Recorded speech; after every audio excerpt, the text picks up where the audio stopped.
Je donne à présent la parole à Monsieur ADDJ Ebo. Merci. Monsieur le Président, Mesdames et Messieurs les membres du Conseil de sécurité, je remercie les membres du Conseil de me donner l'occasion de vous présenter une fois de plus un exposé sur la mise en œuvre de la résolution 2118 du Conseil de sécurité en date de 2013 concernant l'élimination du programme d'armes chimiques de la République arabe syrienne. Depuis la dernière réunion consacrée à cette question au Conseil de sécurité et conformément à la pratique établie, le Bureau des affaires de désarmement a maintenu un contact régulier avec ses homologues du secrétariat technique de l'OIAC concernant les activités ayant trait à la résolution 2118. De surcroît, j'ai organisé une réunion cette semaine avec son Excellence l'ambassadeur Ibrahim Olabi, représentant permanent de la République arabe syrienne auprès des Nations unies. A également participé en ligne à cette réunion son Excellence l'ambassadeur Mohamed Katoub, le représentant permanent nouvellement désigné de la Syrie auprès de l'OIAC. Monsieur le Président, depuis la dernière séance du Conseil sur la question, l'OIAC et la République arabe syrienne ont continué de dialoguer quant aux moyens d'éliminer les reliquats du programme d'armes chimiques mis en place par le gouvernement précédent. Étant donné les grandes difficultés qui se présentent à cet égard, je salue les progrès constants accomplis depuis la dernière séance du Conseil. Comme indiqué précédemment, depuis 2014, le secrétariat technique de l'OIAC n'a été en mesure de confirmer que la déclaration présentée par le gouvernement précédent était exacte et complète en raison d'informations insuffisantes et inexactes contenues dans la dite déclaration. Le secrétariat technique de l'OIAC s'est dit vivement préoccupé, je cite, quant aux questions entourant la déclaration qui représentent de larges quantités d'agents chimiques de guerre et de munitions chimiques qui pourraient ne pas avoir été déclarés ou vérifiés. Le nouveau gouvernement syrien a coopéré avec le secrétariat technique de l'OIAC afin de faire la lumière sur l'ampleur et la portée du programme établi par le gouvernement précédent et afin de garantir le respect à long terme de la Syrie, de la Convention relative aux armes chimiques. Dans le rapport de ce mois-ci, le secrétariat technique de l'OIAC réitère qu'en sus des 26 sites liés aux armes chimiques déclarées, des informations fournies à l'OIAC laissent entendre qu'il existerait plus de 100 autres sites qui auraient pu être liés aux activités afférentes aux armes chimiques de l'ancien gouvernement. Dans le cadre de ces activités, dans ce cadre, le secrétariat technique de l'OIAC entend se rendre sur tous ces sites, tout en gardant à l'esprit les considérations de sécurité et autres. Monsieur le Président, grâce au soutien du gouvernement syrien, les équipes de l'OIAC se sont déployées en mars, en avril, en juin, en août, septembre, octobre et novembre 2025. Et le nombre de sites visités depuis mars 2025 s'établit aujourd'hui à 19. Parmi ces 19 sites, 4 avaient déjà été déclarés précédemment, tandis que 15 sites sont soupçonnés de contenir des armes chimiques. L'OIAC a également procédé à des entretiens avec d'anciens experts d'armes chimiques, en armes chimiques, a recueilli 6 échantillons et plus de 6000 documents de ces sites visités. Dans le cadre des informations obtenues dans le cadre des déploiements de l'UIAC en 2025, au moins 2 sites sur lesquels s'est rendu l'UIAC pourraient être déclarables au titre de la CIAC. L'UIAC projette de nouvelles activités afin de déterminer toute l'ampleur des activités liées aux armes chimiques sur ces 2 sites, ainsi que leur caractère déclarable. Je suis également encouragée d'entendre que de nouveaux déploiements sont en cours de préparation. Lors de réunions tenues en octobre et novembre 2025, le gouvernement syrien et le secrétariat technique de l'UIAC ont évoqué l'éventualité de se rendre sur plusieurs sites liés aux armes chimiques hautement prioritaires dans les zones côtières et septentrionales proches de l'attaqué.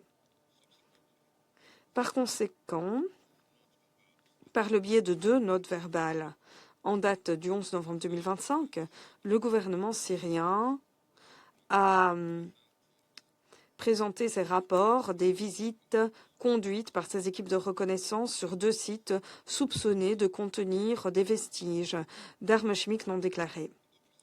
Le secrétariat technique de l'UIAC est en train d'analyser ces rapports et va coordonner les activités à venir et notamment d'éventuelles visites sur ces sites avec le gouvernement syrien. Toutefois, soulignons que certains des sites sur lesquels nous souhaiterions nous rendre se trouvent dans des zones dangereuses, ce qui entraîne des risques substantiels pour les équipes sur le terrain, dont le personnel syrien de l'UIAC. Le secrétariat technique a fourni au gouvernement syrien une liste des exigences opérationnelles à satisfaire avant que les visites des équipes de l'OIAC puissent avoir lieu.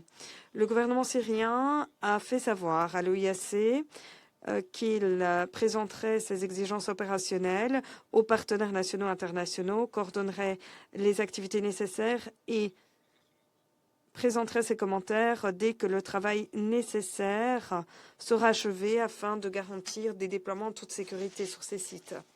Monsieur le Président,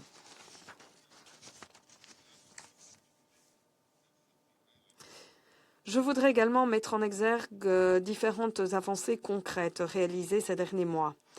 Ainsi, en novembre 2025, le représentant permanent désigné récemment par la République arabe syrienne à l'UIAC a présenté ses lettres de créance au directeur général de l'UIAC et l'autorité nationale syrienne a été rétablie. Je me félicite également du rétablissement d'une présence permanente de la mission de l'UIAC en République arabe syrienne, alors que le secrétariat technique de l'UIAC a pu trouver des logements et des bureaux en octobre 2025 à un endroit sécurisé, satisfaisant les exigences de sûreté et de sécurité des Nations Unies. Monsieur le Président, comme indiqué précédemment, des défis majeurs persistent et un soutien d'effectifs de la part de l'ensemble de la communauté internationale s'imposera afin de débarrasser la Syrie de toutes ses armes chimiques. Le directeur général de l'UIAC a fait savoir que les tâches à accomplir seront sans doute plus complexes que celles menées il y a 11 ans, ainsi que la destruction du programme déclaré d'armes chimiques syrien. En novembre 2025, le directeur général de l'UIAC a envoyé une lettre aux membres du conseil exécutif ainsi qu'une évaluation des besoins et des lacunes dressée par le secrétariat. Cette évaluation devrait guider les États parties et les partenaires souhaitant apporter leur concours à la République arabe syrienne. Ils pourront ainsi voir les moyens qui doivent être fournis à la République arabe syrienne pour que ces activités puissent aboutir. J'ai été informé que le secrétaire technique de l'UIAC appuie et conseille la République arabe syrienne et d'autres États partis pour ce qui est des projets de destruction de toute arme chimique identifiée ou vestige de ces armes. La destruction devra se faire sur site, si les conditions le nécessitent. La décision adoptée récemment par le Conseil exécutif sur la destruction in situ accélérée, OC 110-1, en date du 8 octobre 2025, autorise de telles mesures et est une avancée. Le secrétariat technique reste désireux de s'acquitter de son mandat afin de vérifier la pleine mise en œuvre par la République arabe syrienne de toutes les exigences relatives à la déclaration dans le cadre de la Convention sur les armes chimiques, les décisions prises par les organes directeurs de l'UIAC, ainsi que celles du Conseil de sécurité. Je réitère que l'engagement du nouveau gouvernement syrien à coopérer pleinement et de façon transparente avec le secrétariat technique de l'UIAC est à la fois bienvenu et louable. Je rends également hommage aux activités conduites par les équipes syriennes sur le terrain qui courent des risques physiques. Monsieur le Président, chers membres du Conseil de sécurité, comme je l'ai mis en exergue précédemment, nous avons une occasion sans pareille à saisir d'obtenir des éclaircissements tant attendus quant à toute l'ampleur du programme d'armes chimiques syrien et afin de débarrasser le pays de toutes les armes chimiques. Je demande à nouveau instamment à tous les membres du Conseil de sécurité de faire front uni, de faire montre de leadership en appuyant ces efforts sans précédent. L'ONU